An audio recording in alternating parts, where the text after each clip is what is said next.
Hi, I'm Melissa, and this is The Book Break. Today I am coming from the bookstore, The Printed Garden in Sandy, Utah, which is a great bookstore, and I'm going to interview two great authors, Elizabeth Densley and her grandson, DJ Densley, about their new fantasy novel. And here at The Printed Garden, this is Aaron. Say hi, Aaron. Hi, Melissa. How are you? Good. He owns the place, so make sure you check out his store next time you're in Sandy, Utah. Now, let's go talk to our authors.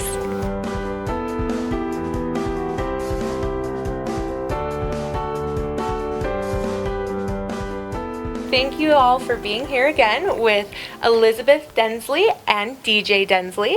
And they are the authors, and they have a really unique story. So let's talk about this. Let's see. So your book is Beyond Reality, The Lost, and I'm going to call you Liz, because that's what you go by. That's perfect. Even though we go by Elizabeth on your cover. That's right. All right. So Liz, DJ is your grandson, right? Yes, he is. All right. And DJ, you helped come up with this story. Correct, when I was 14 to be exact. When you were 14, that's pretty incredible. So what did you do that made you think about writing a book? Just pop into our heads one day and we just work on it for this summer. All right, so it was a summer project for you two. Okay. Yes, indeed. Yes, indeed. Awesome. All right, so now Liz, how did you get your 14-year-old grandson to step away from video games? Now, this book is about video games. Totally. So how did you do that? Because I know there's lots of parents that want to know. Well, my sweet grandson would spend his summers alone in his room, and having another summer come up where he's locked in his room by himself just wasn't okay by me. Yeah. So we decided to pick a project and just do a summer project and say, hey, why don't we step away for a minute, and instead of playing the games, why don't we write a story about it? And the story just ended up to turn into a book. That's great. Now, I want to know, DJ, how did you pick the kind of story that you wanted to write? Why did you think about video games? Two reasons. Goosebumps and Jumanji. Yeah.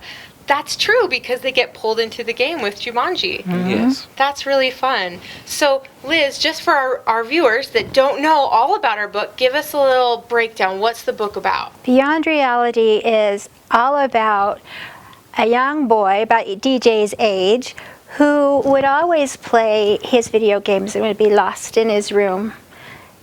Gave up friendships and family because he's always downstairs. And as his mom comes to get this boy up for dinner, he has a complete meltdown. He yells and screams at her and, of course, does not go upstairs for dinner. And when he does finally go to sleep, he does wake up inside the game he was playing. And now all of a sudden he figures out that playing a game is not the same as living it. Oh, yeah. Kind of like in Jumanji, huh, DJ? Yes, indeed. So what would you say, DJ, if you woke up and you were Dex? I will freak out and just bash my head into a wall. Well, hopefully not that, because you'd have to get away from the snake. Now, there is a large snake in this book. There's the serpents at the beginning. Yes. Yes.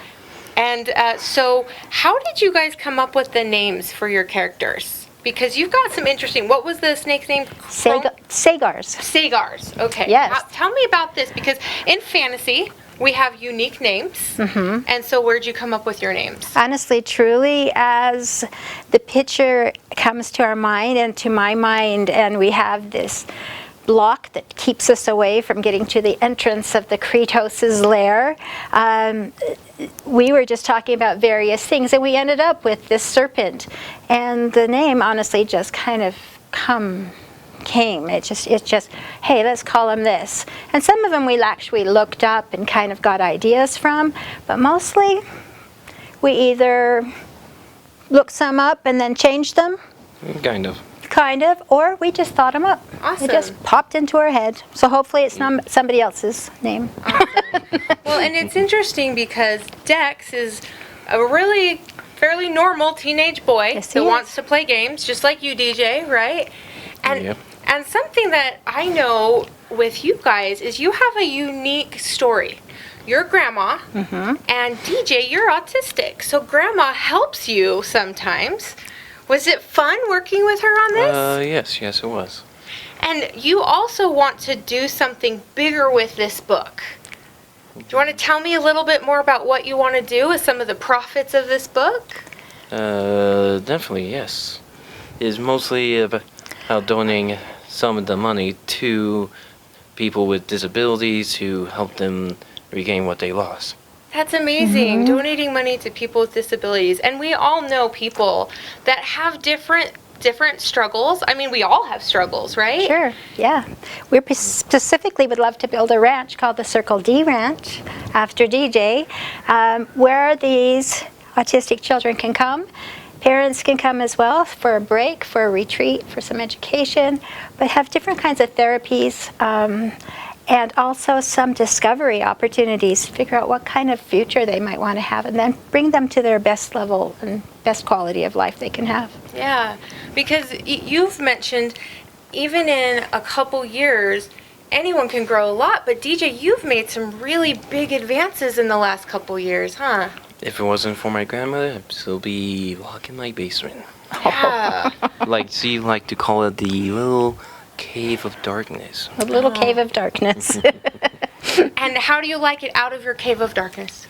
It's bright. It's bright. I love it. That's great. And I was talking with you a little earlier, and DJ, you were telling me you like school. I do. I have very good grades, aced every test I've been given, and still going. That's awesome. And, for any teenager to ace tests, that's hard.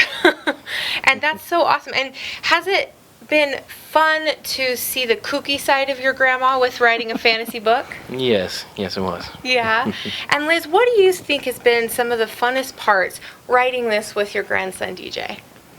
Oh, DJ and I have always had a really good relationship. But just getting him out of his shell a little bit, getting him to talk and use his imagination, and his imagination is huge.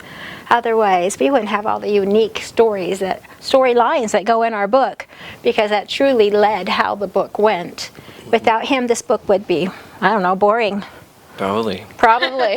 That's right. He knows what he's saying. He knows what he's saying. And one of the things that I really loved, if I may, see your book, you have some incredible illustrations in this book. Incredible detail, kids climbing palm trees, throwing things. But how did you find this artist? Because this is amazing art. I mean, I would buy the book just for the art. I know it's a great story, but the art is great too. Brian Call is the name of the artist. He's actually a teacher at BYU, Idaho. And I've just been taking some developmental classes, and he was taking them as well, and the stars aligned us. That's great. Well, thank you guys so much for joining me. It's been Absolutely. really fun. And I hope that our viewers can see how fun it is as a family to spend time together, and as a teenager to stretch out a little bit and work a little hard and get a book. Get a book, huh? All right. Well, thank you all for joining us on the book break. We'll see you next time. Stepped cautiously toward the wall, one step and then another. The ground began to shimmy. Vegetation quivered and seemed to be growing. Within seconds, a large serpent's head cleared the ground and rose even taller. "Sagar," Tyrus whispered. Our hero went to the cave at the base of the volcano. He faced a bare rock wall where no entrance was visible. Yet Tyrus knew it was there and guarded. He had to find it. You can buy our book at Amazon.com or at BarnesandNoble.com.